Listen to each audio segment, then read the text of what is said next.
Man, what's good with y'all boys, man?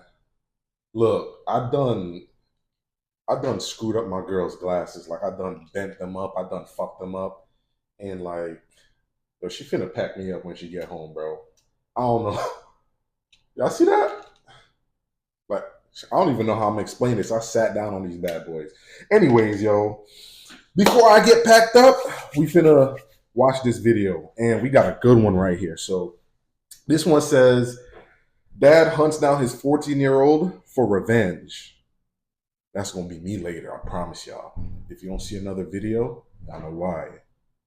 God damn.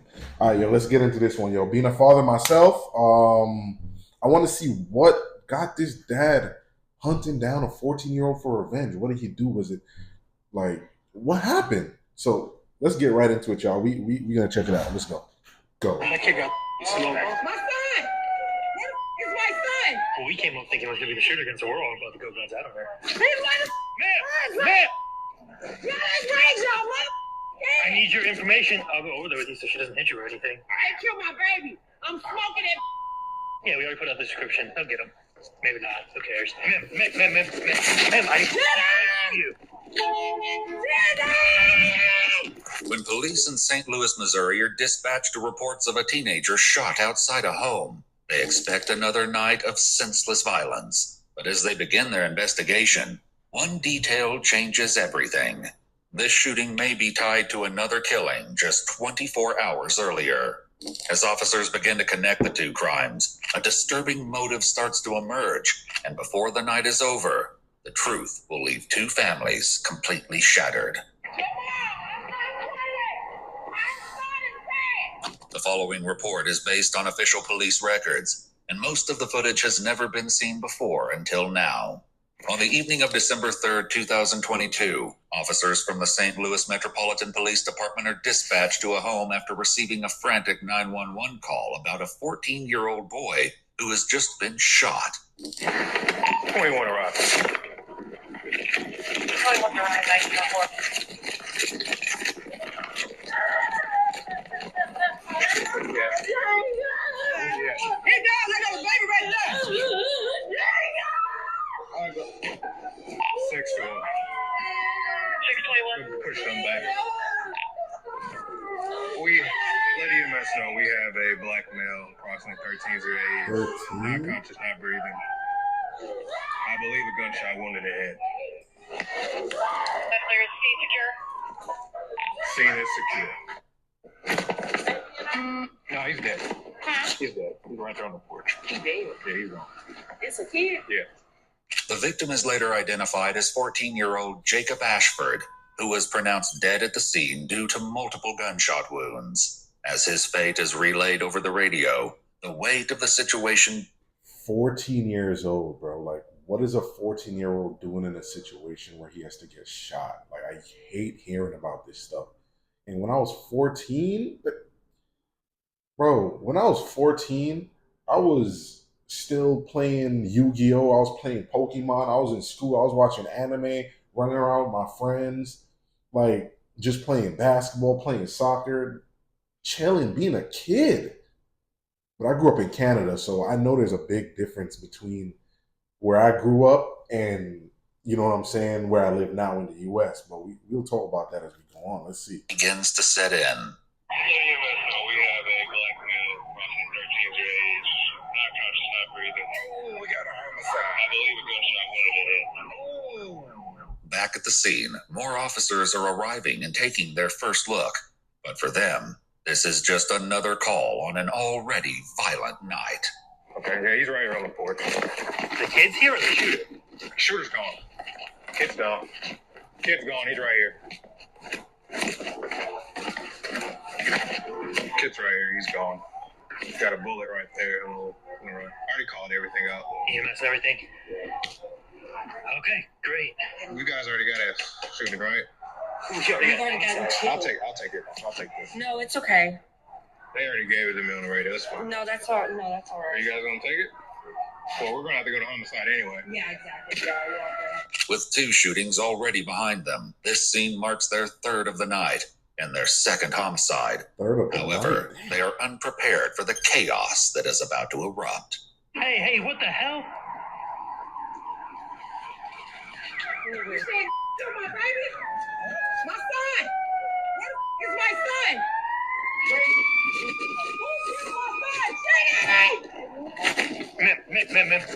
Ma'am, I you. Ma'am, you gotta get your car in the street. Ma'am. Yo, what the hell? Bro, why is she acted like that? Like she's coming in hot, like what? I don't get it. Like her reactions are weird. Why is she acting Do you like have a that? driver's license on you? My baby. Ma'am, I can't let you go there. Go to your son, bro. I need you to be ready. Ma'am. She not crying. Ma'am. Forget smoking everything, bro. Go to your son. Ma'am. Don't meet the violence with the violence. Like that's not the energy. Go to your son, bro. This is mom. Now go to him. Go to him. I'm not telling you how to feel. I'm not asking you Just to come go down. to your I just need to get some son. information from you. I need your name. This distraught woman is Jacob's mother, Trina Hicks. Through her screams of grief and fury, she names someone she believes is responsible for her son's death. But before the officer can ask anything more, she storms off. So she knows who did it. Miss Hicks. Miss. Everybody just step back. Everybody step back over here. Miss Hicks. Let's step over here. Let's step over here. Okay, this one. I get it, but it's an active investigation, ma'am. And I'm being respectful. But right now, we need to get your keys. I told them don't stay over here. And you're right like that. I understand. It's not. But we gotta let the officers do their work right now. This unidentified woman is a relative of Jacob's family, and he was visiting her home when everything unfolded. But as the night continues, officers will soon realize that her connection to this incident runs far deeper than it seems. Why did they kill my baby? And I'm Lizelle did that. They just said Lizelle did that. It's gonna go down. Ma'am, I don't I know that right now. Ain't no. I hope it wasn't his around own it. family Kill that my set him baby. up. I'm smoking it. Both women point to one name, Lizelle Davis, as the man responsible. But who is he, and what led him here tonight? For now, officers continue to secure the crime scene and try to piece together what really happened on that porch. Do we know why he decided to shoot this young man? I'm sorry. From my understanding, he was downtown in a car yesterday. Yeah. Someone else shot. Right. Now, who was it? What he said to the guy who shot this? That was the time I killed today. Okay. So related. All right. Witnesses inside the residence suggest that this shooting is connected to another incident from the day before. At this point, officers have few details, but they've gathered that Jacob was allegedly with another teenager during an attempted car theft the day prior. In the process, that teenager was shot and killed. Now, as Y'all see what I'm saying? Bro, what were you doing at 14? Were you stealing cars, toting guns, shooting people? Like, the parents failed. I mean, the environment, the system, everything. Because at the end of the day, like I said, I grew up in Canada, bro. And I'm thankful for a mother that, you know what I'm saying, had a head on her shoulders and was, you know, stern and doing what she was doing, bro. Because, I don't know, this is crazy. I always say, like, I'm thankful that I did not grow up in this type of environment with this type of people around me. Like, I grew up with a stable family. I'm thankful for that. Unfortunately, that wasn't the same for these young men right here, bro. And now they both gone. One after the other, back-to-back days. Friends, 13 and 14 years old. This is a failure. And just by the energy, the way the parents act, I can see that generational officers work to piece together the truth, they turn their attention to the scene itself, searching for physical evidence that could tie everything together. Let me There should be a lot more casings. I only found 2 set casings and then those 3 rounds. So a gun probably jammed in the jacket. Yeah. Investigators soon arrive to take over the case as officers begin collecting the most critical pieces of evidence. Spent bullet casings and ejected rounds litter the ground near Jacob's body, along with his phone and a cigar butt. A closer inspection reveals the brutal extent of his injuries, multiple gunshot wounds to his chest, neck, and head. Investigators continue documenting the scene, while Jacob's mother is left to relay the news to his father. One of these killed my baby. They said it was his daddy.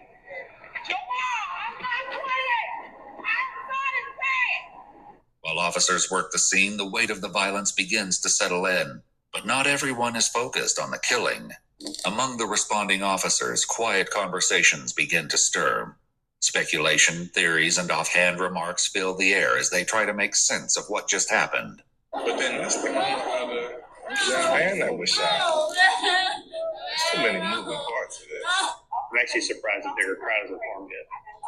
The mom act like she don't care. That's my son. I've been trying to run it off the tape. That's what I was had the saying. exact Like, same thought. I'm very surprised. She had jumping tape a minute ago. I'm more concerned about.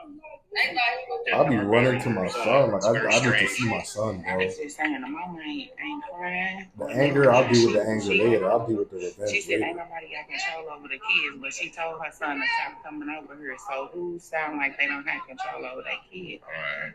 If you told your son not to keep coming over here, but But he they keep over coming here, over. and now he dead. Man, that's crazy. Yeah, that's crazy. Did you see the body? Yeah, I saw the body. Damn, I was trying to hide it from you. I know you were. But I was nosy. Now I'm sad. Yeah, that's like, gonna stick with you. Although Jacob was pronounced dead at the scene, emergency medical services still responded to assess the situation. And as they stood with officers, they couldn't help but recall something they had witnessed on the way.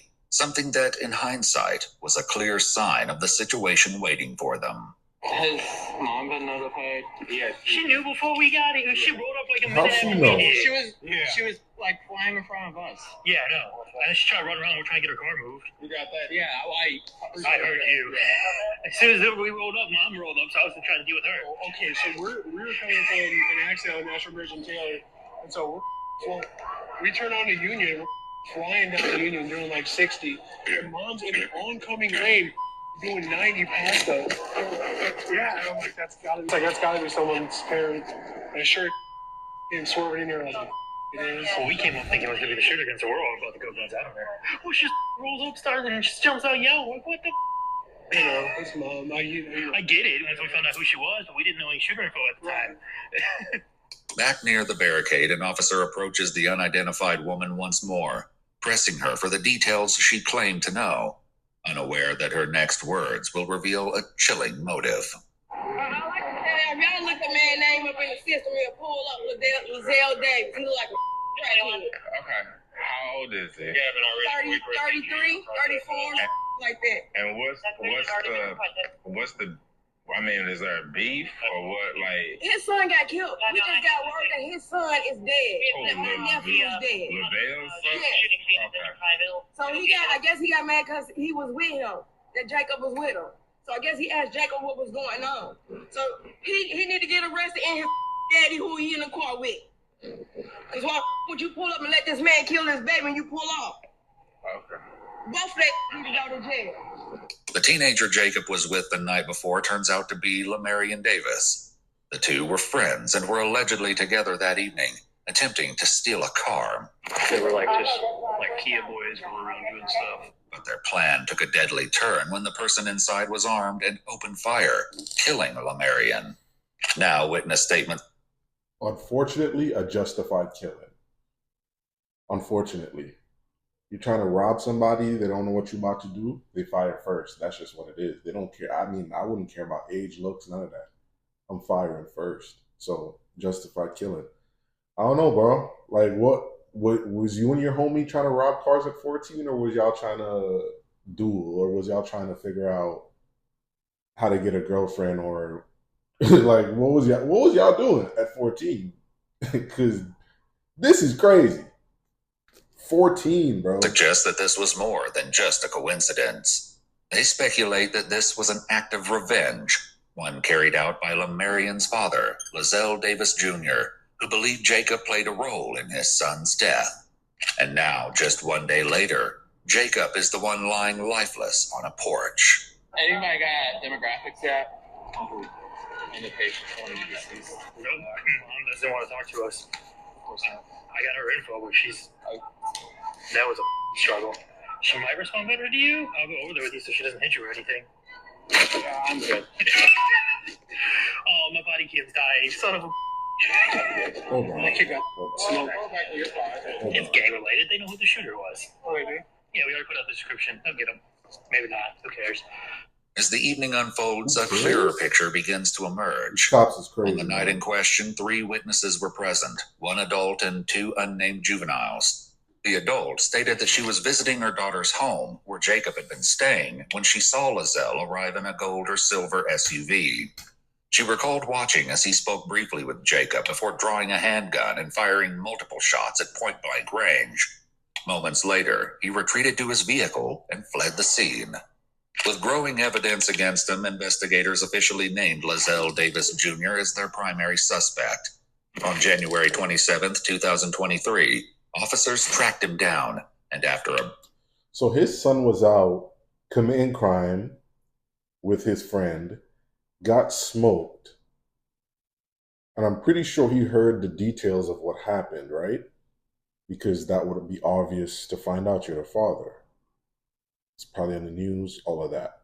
You then decide to go kill his friend, another young boy, his friend, because you think that him robbing a car and getting shot by someone defending themselves in their car with levels of stupidity that's only going to continue to pass on to the next generation.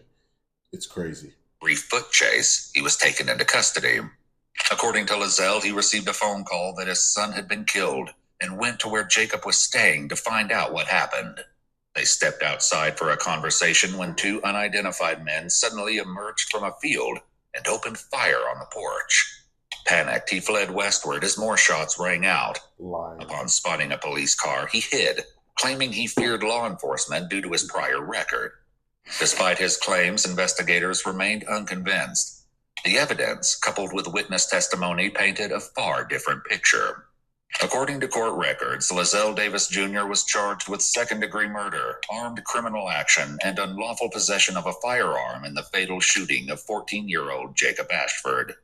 Initially pleading not guilty, he later accepted a plea deal in August 2024, admitting to second-degree murder criminal action. In exchange, prosecutors dismissed the firearm charge. He was sentenced to 20 years, 17 for murder and 3 for armed criminal. That's it for that, man. Look, 20 years is not even close to enough. He should be getting life. He killed a 14-year-old for an extremely stupid reason. They're throwing out firearm charges and all this bullshit now. Leave him in prison, keep him locked up. Look, y'all, do everything in your power to get your kids out of a bad environment. Like, I know it's not easy. We're all struggling. You live in America, you know the deal, bro. It's hard for all of us, but the least you can do if you have kids is do your absolute best to keep them not sheltered, but keep them protected and try to put them in a place where they're not going to be surrounded by this bullshit. Keep them away from your life if that's your lifestyle. Keep them away. Give them up for adoption. Do something. Don't let them end up like this, because this is just crazy. Like, that's the video, y'all. Like, comment, subscribe if you made it this far. Look out for other videos coming, man. That's it.